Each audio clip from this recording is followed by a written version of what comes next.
Well, Lou, I'm in the White House map room in the basement of the White House residence, as you mentioned, joined by a very special guest, the First Lady of the United States, Laura Bush. Mrs. Bush, thank you for taking time with us. We know this is a very busy and trying time. In this moment of despair, I guess the country very much looking for miracles, I'd like to ask you something our Martin Savage in New York just reported. Your reaction. 5 firefighters or rescue workers apparently found still alive in the rubble of the World Trade Center. Well, that's what everyone's praying for in our country, is that we can find as many people alive as possible. And I'm so thrilled to hear that some people have been found alive. A rough emotional period for the country as well as for the President and yourself. You just returned to the White House from visiting some of the injured in the Pentagon attack at the Washington Medical Center. Can you tell us about the scene there, your thoughts, and anything you may have said to those injured? Well, these were the people who were burned at the burn center at the Washington Medical Center. A lot of them are military or civilians who are working at the Pentagon. Their families all surrounded them. The staff there in the burn unit at the Washington Hospital is wonderful. We visited with the doctors. We visited with all the families. We saw the patients.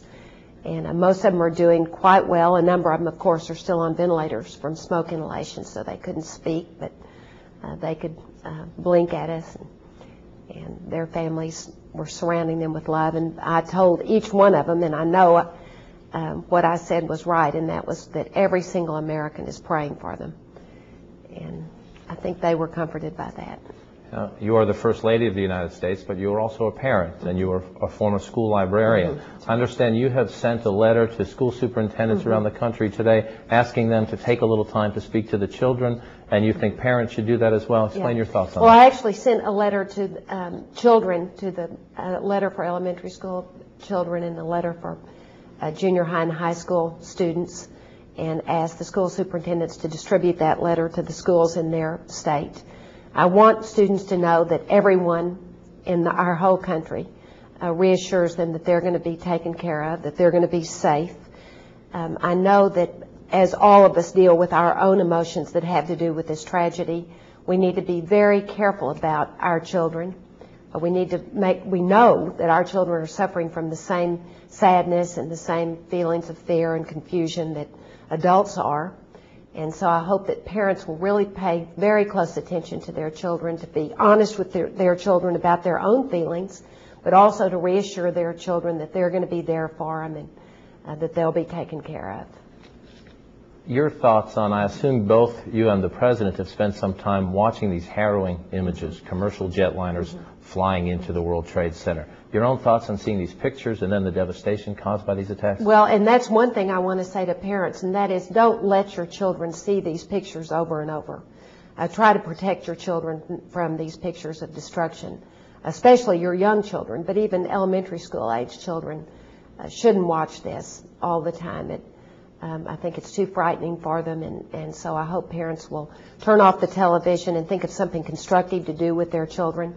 Children want to help, just like all the adults around here. They want to know what they can do. Adults can give blood. Children can't because of their age. But children can make red, white, and blue ribbons for their friends to wear to school. They can write letters to their own fire departments and their own police departments in honor of the lives of the firemen and the policemen whose lives were lost in New York. They can figure out other ways. I heard this morning that one child was saving their pennies to send to the dependents of the firemen who were lost in New York. So if we can figure out constructive ways so that our children can feel constructive, but also ways that we can have a relaxed and calm atmosphere in our homes. Children are reassured by routine, so if everyone just keeps up their same routine, shares meals with their children and reads bedtime stories to them, and in a time like this, even older children might want to sit in the evening with their parents and listen to a story read by their mother or their dad. Can you share with us your thoughts at the very moment this happened? You were on Capitol Hill. You were supposed to testify at a Senate committee hearing. The Secret Service comes up to you and says, Mrs. Bush, there's been a terrorist attack. We need to rush you to a secure location. Well, like everyone else, I knew knew before I got in the car about the first plane. And, of course, at that point, we weren't sure it was a terrorist attack. We just didn't know if it was some accident. But then I was with Senator Kennedy and Senator Judd Gregg when we got the news about the second plane, and we were watching it on television. I was not frightened for myself. I was, like every American, concerned about everyone who was in the World Trade Center, and also so unbelievably saddened that something like this would happen in our country, and that the disregard for life of the people who did this was so profound that they would harm people who were going about their daily lives. It's a terrible, terrible tragedy, and I know that I speak for everyone when I say that we're praying for every single person who's directly impacted by this tragedy. The country, indeed the world, watching your husband at this moment. He has been President of the United States for 8 months now. This, by far, the biggest crisis he has faced, perhaps the biggest crisis any president has faced in quite some time. Take us a bit, if you will, into how he deals with crisis. Just this morning in the Oval Office, we saw on the one hand a steely resolve, if you will, of we will find those accountable, yet a few minutes later he was tearing up himself as he talked about the toll this has taken on the families. How does your husband, when we don't see him, when he's over in the residence with you at night, how does he deal with these things? Well, my husband is very resolved. He's got a lot of discipline. He has all of his life. He has a lot of strength of character. He also is very caring about people. And in all the stories that we've heard today on the news, now today's news have the stories, thank God, about people being found, but also the stories about people who are looking for their loved ones and have no idea where they are or if they'll ever find them.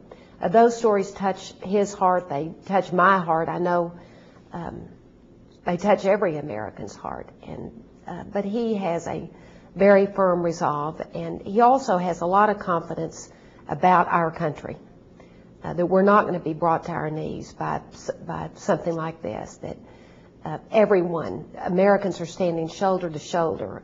Just then, when we drove to the Washington hospital, all the people who were standing out on the streets were waving flags and giving the president the thumbs up. And I know in New York, I heard that as the relief workers drive in with their dump trucks and everything into the site of the World Trade Center, that people are applauding on the streets. And people really want to help, and they really want to be able to thank all those people who are working to find victims. And finally, let me ask you, in your view and in your conversations with the president, how has this changed the country permanently?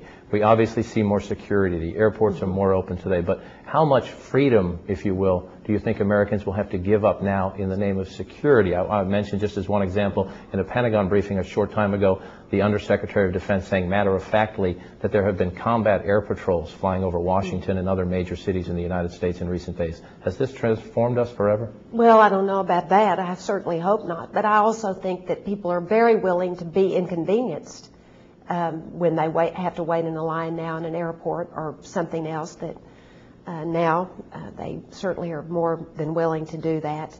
I don't think we'll have to give up a lot of freedom. I certainly hope not. I mean, that's what makes our country so special, are our freedoms. I do know that Americans now realize that we can't take our freedoms for granted, that before maybe we did a little bit, but now all of us really value the freedoms that we have and the many, many blessings we have to live in this great country more than ever. And we know these are trying times for both you and the President. We thank you for your time today, John. joining us here in the White House, the First Lady of the United States, Laura Bush.